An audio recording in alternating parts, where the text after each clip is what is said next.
Bismillahirrahmanirrahim. Assalamualaikum warahmatullahi wabarakatuh. Nama saya Syahrudi Ramadan, peserta Laksar Golongan 3, Angkatan 32, Kelompok 4, BPSDM Regional Bandung. Di sini saya akan menjelaskan mengenai analisis isu efektivitas kinerja individu berdasarkan tupoksi. Silakan menyaksikan. Baik, dari pengamatan saya di unit kerja saya SDN 0090 Kulur ditemukan beberapa isu yang sangat menghambat pembelajaran peserta didik di masa pandemi COVID-19. Yang pertama, kurangnya efektivitas pembelajaran daring di masa pandemi COVID-19. Karena alasannya, hal ini dianggap sebagai isu karena selama pandemi COVID-19, proses pembelajaran tidak berjalan seperti yang seharusnya. B. Rendahnya kemampuan membaca peserta didik di masa pandemi COVID-19. Alasannya karena masih ditemui peserta didik yang belum lancar membaca pada kelas rendah. C. Penyalahgunaan gadget dalam pembelajaran daring. Alasannya karena peserta didik lebih banyak bermain game online daripada belajar. Baik, dari isu-isu tersebut, pertama, kurangnya efektivitas pembelajaran daring di masa pandemi itu, saya mencoba untuk menganalisis, membuat tabel USG. Di sini masalah yang pertama adalah kurangnya fasilitas pembelajaran daring seperti HP atau Android dan akses internet. Di situ total poinnya 11. Kedua, kurangnya kedisiplinan peserta didik dalam mengumpulkan tugas dari guru.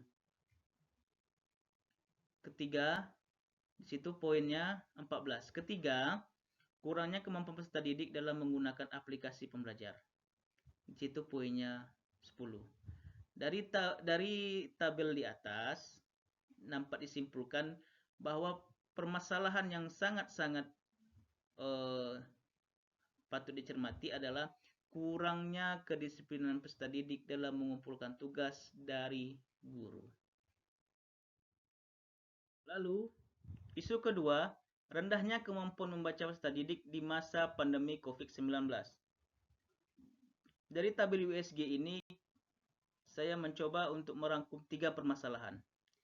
Pertama, terbatasnya pembelajaran tatap muka di masa pandemik, itu poinnya 11.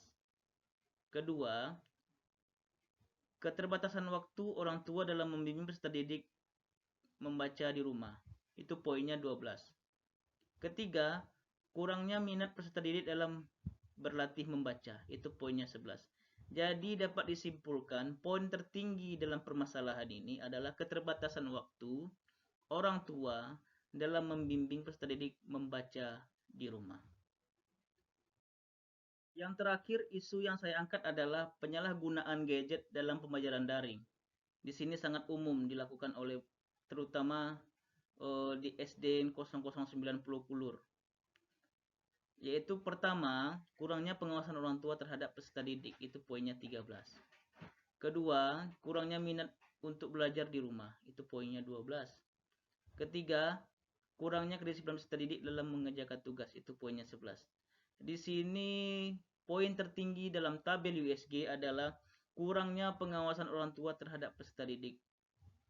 Ya, seperti yang kita ketahui bahwa di lingkungan kami itu terutama banyaknya orang tua yang bertani. Jadi di sini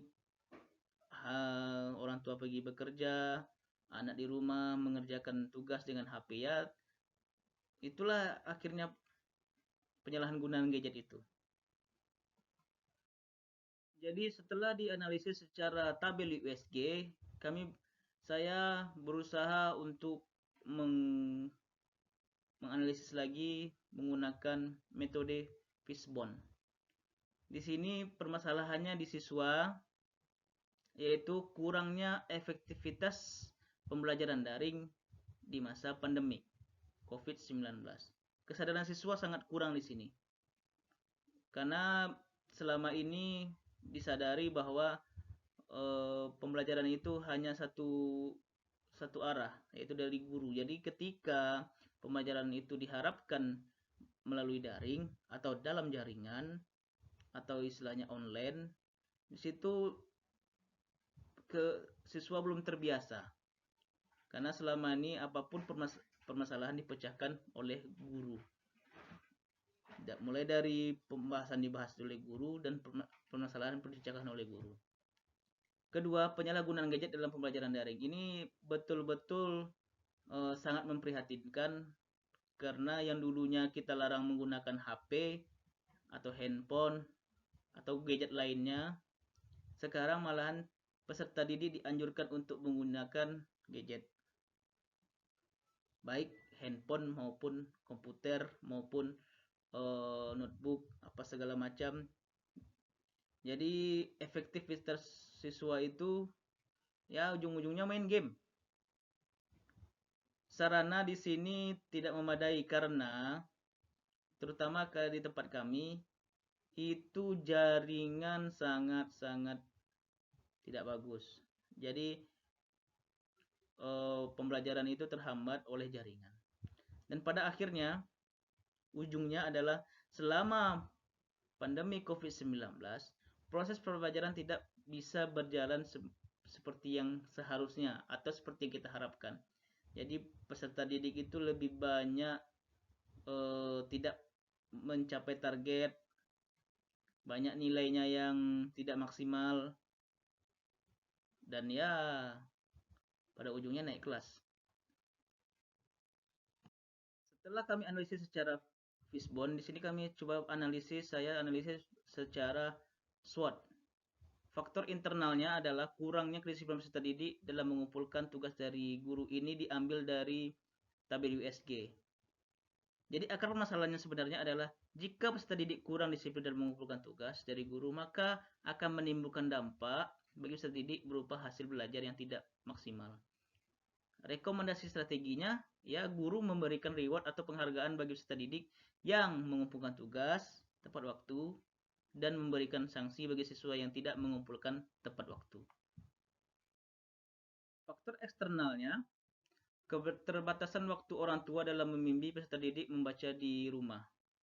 Ya, akar permasalahan jika peserta didik kurang mendapat bimbingan dari orang tua di rumah akan berdampak pada minat belajar peserta didik, khususnya peserta didik di kelas rendah, terutama kelas 1.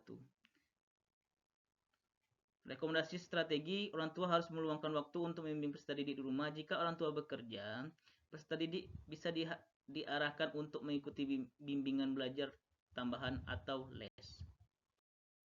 Faktor eksternal lainnya, kurangnya pengawasan orang tua terhadap peserta didik. Di sini akar permasalahannya, jika orang tua kurang melakukan pengawasan terhadap peserta didik, maka akan menimbulkan peserta didik yang kecanduan game online sehingga akan merusak prestasi akademik dan minat belajar peserta didik.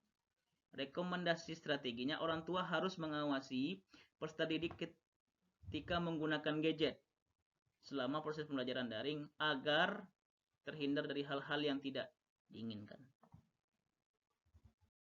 Kesimpulannya dari permasalahan ini adalah segala aspek sangat terdampak oleh virus COVID-19, termasuk dunia pendidikan. Jadi, agar pendidikan menjadi salah satu aspek yang luar biasa untuk meredam COVID-19, diharapkan semua pihak dapat bekerja sama untuk lebih memajukan lagi dunia pendidikan untuk melawan apapun permasalahan yang timbul di kemudian hari, terutama COVID-19. Cukup sekian yang dapat saya sampaikan, analisis saya mengenai isu